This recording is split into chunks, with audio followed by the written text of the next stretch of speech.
राधे राधे। आज आप सुनिए कमला एकादशी व्रत कथा एवं उसका शुभ मुहूर्त। हिंदू पंचांग के अनुसार अधिक मास में आने वाली कमला एकादशी, जिसे परमा एकादशी का व्रत इस वर्ष 11 जून को रखा जाएगा। यह एकादशी, जिसे कमला एकादशी, पुरुषोत्तम एकादशी या परमा एकादशी के नाम से भी जाना जाता है, लगभग हर साल 3 साल में अधिक मास के दौरान पड़ती है और इसका धार्मिक महत्व सामान्य एकादशियों की तुलना में कहीं अधिक माना जाता है।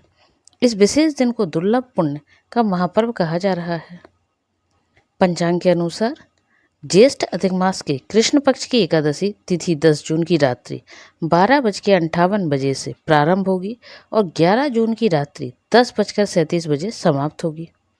उदया तिथि के आधार पर परमा एकादशी का व्रत 11 जून गुरुवार को रखा जाएगा। व्रत का पारण 12 जून को सुबह 5:23 से 8:10 के मध्य किया जाएगा। धार्मिक मान्यताओं के अनुसार इस दिन भगवान श्री हरि विष्णु की विधि विधान से पूजा अर्चना और व्रत करने से व्यक्ति को सभी पापों से मुक्ति मिलती है। साथ ही यह व्रत जीवन में सुख, समृद्धि और आध्यात्मिक उन्नति का मार्ग प्रशस्त करता है। परमा एकादशी पर भगवान विष्णु की पूजा के लिए सर्वश्रेष्ठ शुभ मुहूर्त 11 जून को सुबह 10:36 से दोपहर 2:05 तक रहेगा। इस अवधि में श्रद्धालु विधि पूर्वक श्री हरि का पूजन, भजन, कीर्तन और मंत्र जाप करके विशेष पुण्य प्राप्त कर सकते हैं।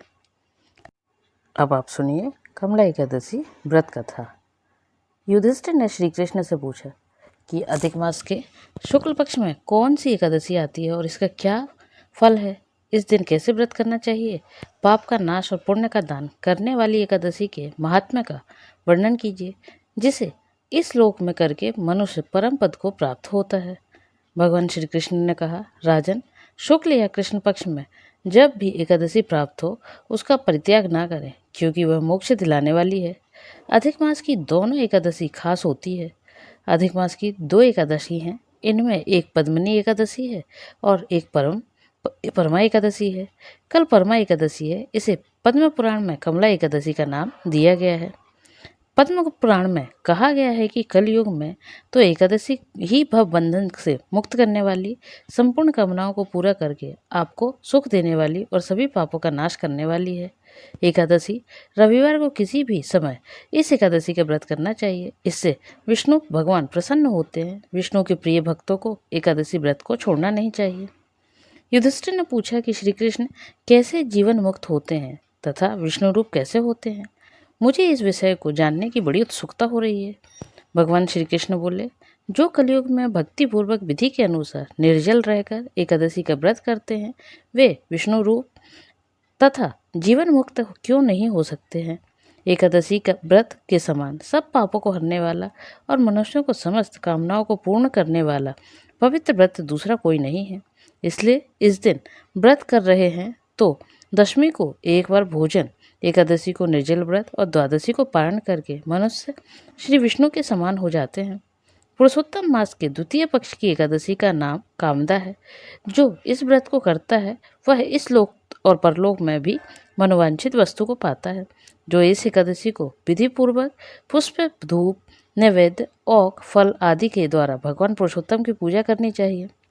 व्रत करने वाले वैष्णव पुरुष दसवीं तिथि को कांसे के बर्तन, उड़द, मसूर, चना, कोदो, साग, मधु, पराया, अन्न, 2 बार भोजन तथा मैथुन, इन 10 चीजों को छोड़ दें। एकादशी के दिन जुआ, निद्रा, पान, दातुन, पराई, निंदा, चुगली, चोरी, हिंसा, मैथुन, क्रोध और असत्य बात नहीं करनी चाहिए।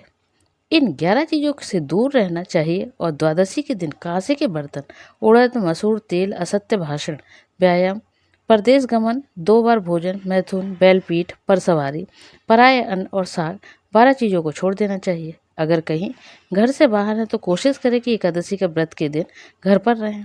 इस एकादशी व्रत का महत्व पढ़ने और सुनने से कई गोदान का फल मिलता है।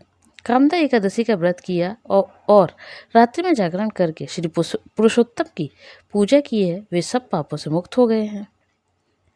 कौंडिल्य ऋषि ने बताई परमा एकादशी व्रत की विधि। काम्पिल्य नगर में सुमेधा नाम के ब्राह्मण और उनकी पति रहते थे। वे दोनों बहुत गरीब थे, लेकिन वो धर्म को लेकर कोई कसर नहीं छोड़ते थे। अतिथियों की आवभगत भी अच्छे से करते थे, लेकिन उनके पास धन नहीं था। इसी कारण वो देश से बाहर जाने के बारे में सोचने लगे। लेकिन पवित्रा ने कहा कि इससे कुछ नहीं होगा, धर्म से भी सभी चीज़ें बदलेंगी। कुछ समय बाद उनके घर कौंडिल्य ऋषि आए।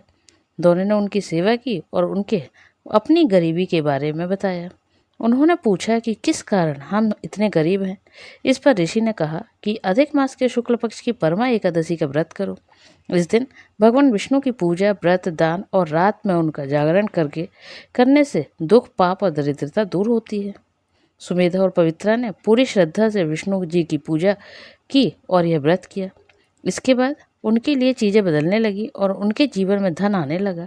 इस प्रकार उन्हें आजीवन इस व्रत को किया और सुख भोग कर श्रीहरि के धाम चले गए। पौराणिक साक्ष्यों के अनुसार यक्षराज कुबेर हमेशा से धनवान नहीं थे।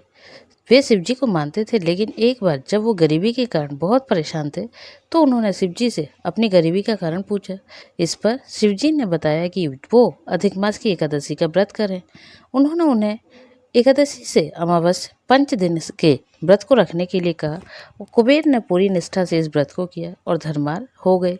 उनकी तपस्या और निष्ठा से प्रसन्न होकर महादेव ने उन्हें देवताओं का धनाध्यक्ष यानी धन का स्वामी बना दिया। यह थी परमा एकादशी की व्रत कथा। तो प्रेम से बोलिए श्री हरि नारायण की जय।